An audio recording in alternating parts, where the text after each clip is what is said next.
Hey everybody. Um, First of all, this is my little baby. This is Ruby. A lot of you don't know Ruby. Most of you do. Uh, my husband gave her to me in 2001. He found her on a park bench, and so he brought her home to me, and she was just a little naked, little all raggedy baby doll.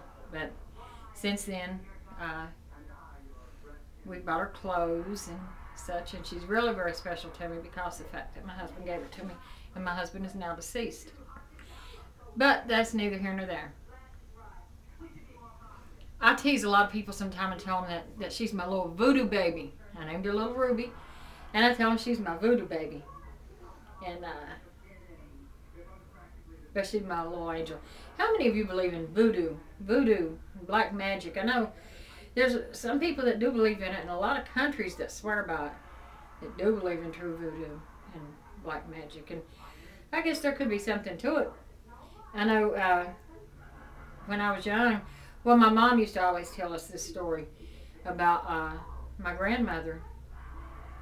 And when back in my grandmother's younger day, I had a neighbor named L. Clubs. And they were always feuding and fighting and such. But anyway, said that one day that L. Clubs had come over to my grandmother's house and told her that, she was sorry, well, whatever they'd been arguing about. Wanted to be the first to apologize that she was sorry and wanted to make amends. Well, my grandmother was surprised by it, but took the flowers and thanked her and so on and so forth. And right after that, my grandmother became sick. She got real sick and said that her hands and her feet and everything was drying up, and that it had got to the point where she couldn't stand. So she had to take to her bed. And back in those days, you just couldn't go to a hospital or go see a doctor. Most times the doctor would come to you. But anyway, before a doctor had a chance to come and see my grandmother, people was coming in and visiting with her, bringing her food, helping her with the kids and the housework and such, because she was just so sick. And nobody could figure out why. So one of the friends had come over to her house that day and said, had commented on the flowers that, L. Clubs gave her that she had on the mantle. And told her, said, I see somebody's bought you some flowers. These are beautiful flowers. I see somebody bought you some flowers. And she said, yeah. I said, L. Clubs gave me those flowers. And they was like, what? And she told me, yeah, she came over and apologized the other day and she bought me these flowers. And said they took those flowers and they threw them in the fire and burned the flowers. And by that night, my grandmother was out of the bed, her arms and everything all straightened up, and she was fine again. So they felt like that this woman had done something to those flowers, because Elle was what they call a self-proclaimed witch, is the way I've always heard it. And I never saw the woman that often when I was young, but every time I did see her, she scared me. There's just something about her that scared me. But anyway. So anyway, I was telling this story the other day at work that I'm about to tell you now, about when I was in high school. Well, when I was in high school, when you go to the grocery store and they have, as you're getting ready to go through the checkout aisle, they got the little book of baby names and the TV guide and blah, blah, blah. Well, not so much TV guide anymore, but back in my day we had the TV guide. Anyway, so I was going down through that aisle one day and I saw this little book that said Book of Black Magic and Witchcraft. So I bought that little book and I took it home. And I was reading through the book, and I remember there was this one, it was like spell that you could cast on somebody, and it said, things that you can do to your enemies without confronting them. So anyway, the book went on to say that at midnight, you go outside and you take a tree limb and twist the branch off the tree and say the person's name that you want to cast the spell on. And then you take it inside and you lay it on a fuzzy rug, and you can beat it, do whatever you want to with it, beat it and call that person's name. And you were supposed to do that for X amount of minutes. I don't remember how long.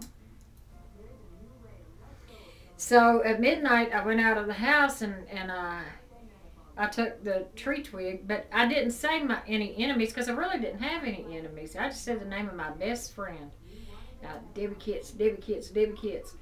And I took it in the house and I laid it on the fuzzy rug and I just karate chopped it and beat it for however many minutes I was supposed to do it. And I called her name the whole time. And the next day, when we went to school, me and her shared a locker.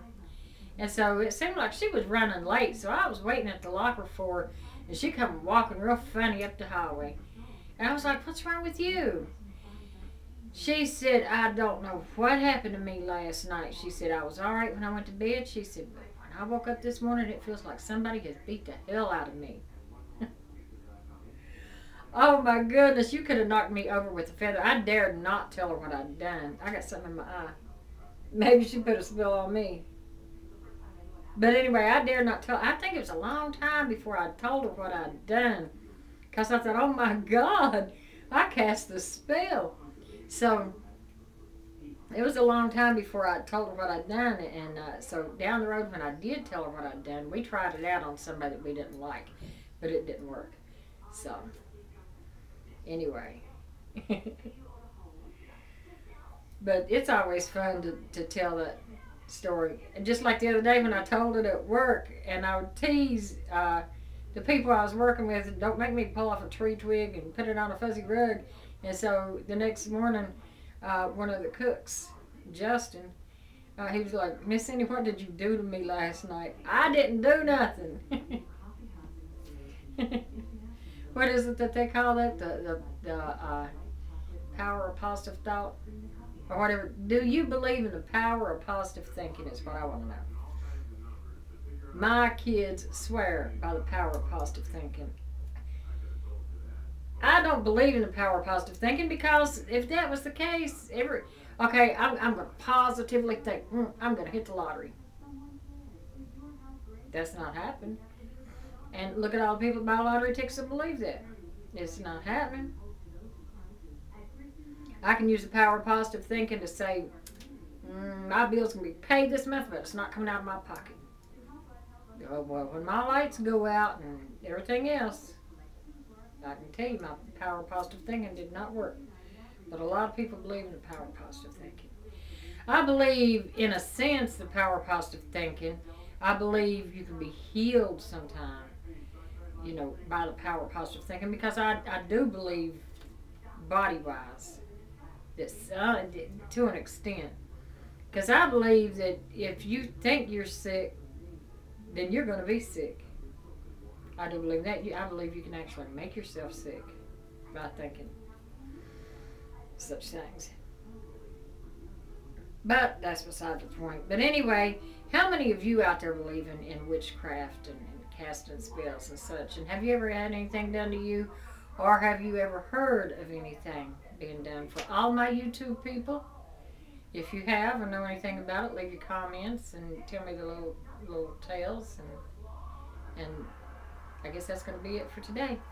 And until next time, bye-bye. Bye-bye.